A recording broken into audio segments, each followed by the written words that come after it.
Google has just released Llama 3, and in this video I'm going to show you how you can easily fine-tune this model on any dataset that you want. Alright, so let's get started. So in order to fine-tune the Llama 3 4 billion parameter model using the Unsloth, I'm going to be using the Google Colab notebook. So the first thing that you need to do is to download and install all the dependencies that we are going to be needing. So these are the lines of code that we are going to be using. Firstly, we are downloading and installing the bits and bytes, accelerate, xformers, Unsloth slew, etc. Then we are installing the sentence piece, protobuf datasets, Hugging Face Hub and Hugging Face Transfer. Then we are installing the Unsloth and we are installing the latest version of the Llama 3 from the Hugging Face. So let's go ahead and run this. It is going to take some time in order to download and install all the dependencies. So once everything is downloaded and installed, next we are gonna sign in into the Hugging Face because we are gonna be using the model from there. So in order to do that, I'm gonna run the command Hugging Face CLI login. Once you run it, it is going to ask you to enter your Hugging Face token. So here I'm gonna paste my Hugging Face token and hit enter. And here I'm gonna get the message login successful, and the current active token is the one which I've just passed. So after signing in into the Hugging Face, the next thing is to download the model and the tokenizer. And in order to do that, I'm gonna use these lines of code. Firstly, I'm importing the fast model from the Unsloth, and then I'm gonna go ahead and download the model from the Unsloth. You can see that we are downloading the model and the tokenizer. Let's quickly go through these parameters. Firstly, we are setting the model name, which is the Llama 3 4 billion model from the Unsloth. Next, we are setting the max sequence length to be 2048. This is so that the model is able to handle the long sequences. Next, we are setting the load in 4-bit to be true. This is being done so that the model is loaded in the 4-bit precision to reduce the memory usage for faster inference and training. And then we are setting the load in 8-bit to false because we are using the 4-bit version, and although the 8-bit version is more accurate, but it takes twice as much memory, so we are gonna stick with the 4-bit version. Then we are setting the full fine tuning to false. It is being done to disable the full fine tuning to only adjust specific parts of the models, which we are gonna be using the LoRa fine tuning. And then finally, you have to pass your token if you are using a gated model, and since Llama 3 4 billion parameter model is a gated model, so you need to pass your Hugging Face token right here. Once you do that, simply run it and you will see that the model will start downloading from the Unsloth.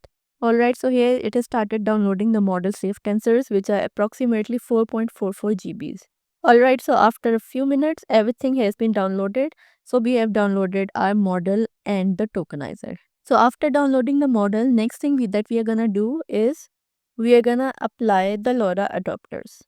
The LoRa adapters are actually the low rank adaptation to modify only the certain part of the model instead of fully fine tuning it. So here is the code in order to add the LoRa adapters. Here inside it, firstly we are setting the fine tune vision layers to be false. This is because it disables the vision layers since it is only a text model.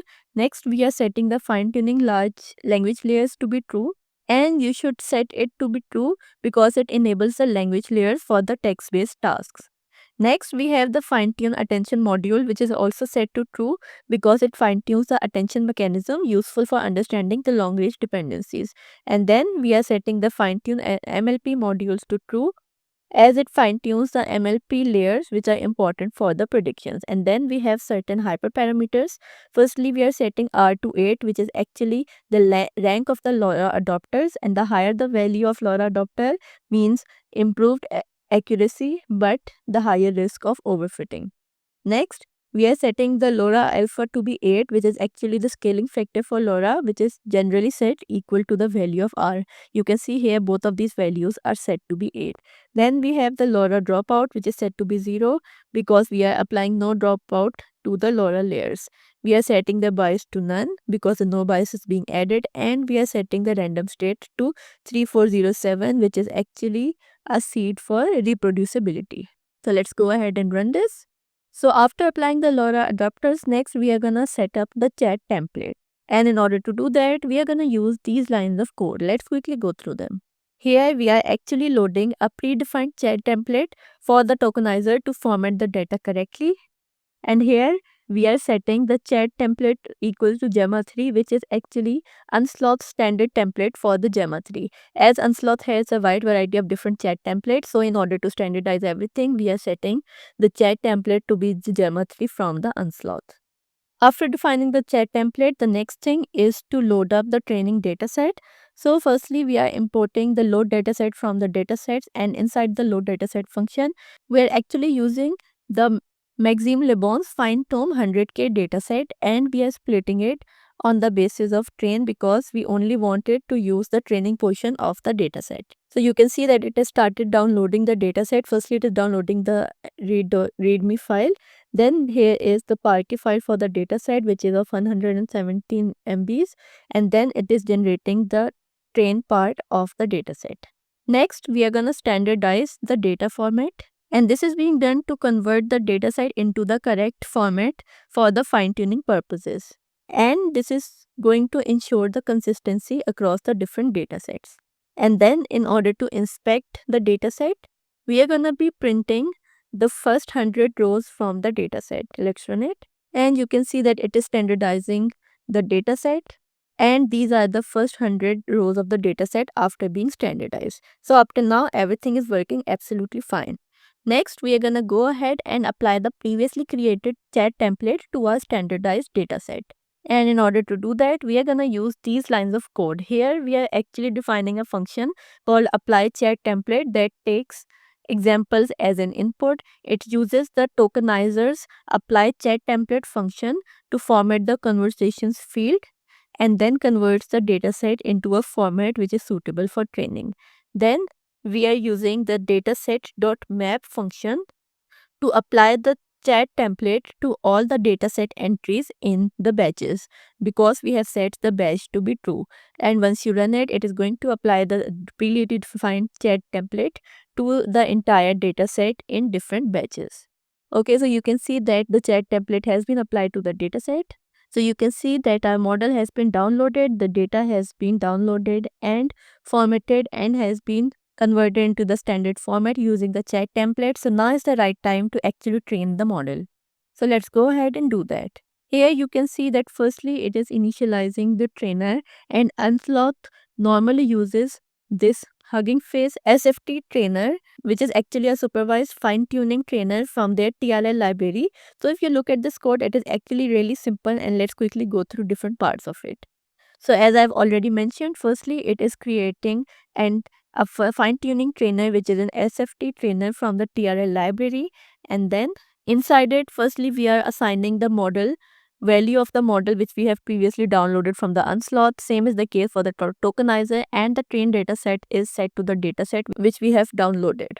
And next we are setting some training arguments. Firstly, we have the dataset text field, which is set to be text because the dataset is in the form of a text. Next, we have set the per device train batch size equal to 2. So it is going to train with 2 samples per batch per device. After that, we have gradient accumulation steps, which is set to be 4 because it accumulates gradients over 4 steps before updating the weights. And then we are setting the warm-up steps to be 5. So it will gradually increase the learning rate in the first 5 steps. After that, we have the max step to be 30. So it is going to train for the 30 steps for quick testing. We are setting the logging steps to be 1. And then for the optimizer, we are using the AdamW 8-bit. This is being done in order to save the memory.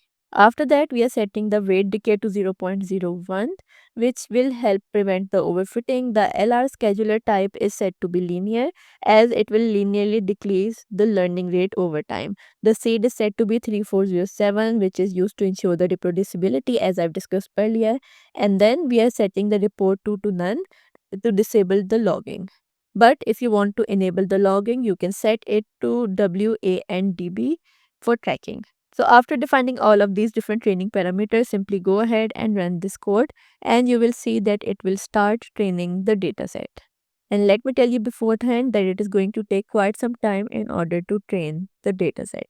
So I'm gonna come back once all of this is done. So you can see that the training has been completely done. Now we are gonna move towards the next step. in which we are going to modify the training to only optimize the responses.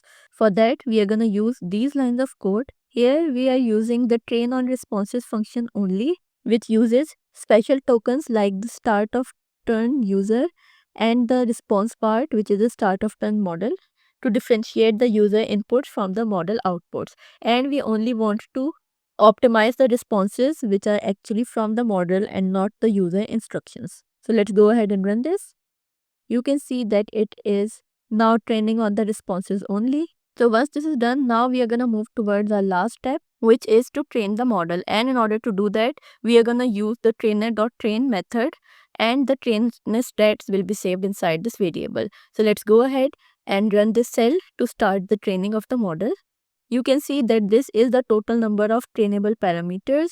Here the batch size per device is set to 2. The gradient accumulation steps is 4. These are all the steps which we have defined while initializing our trainer.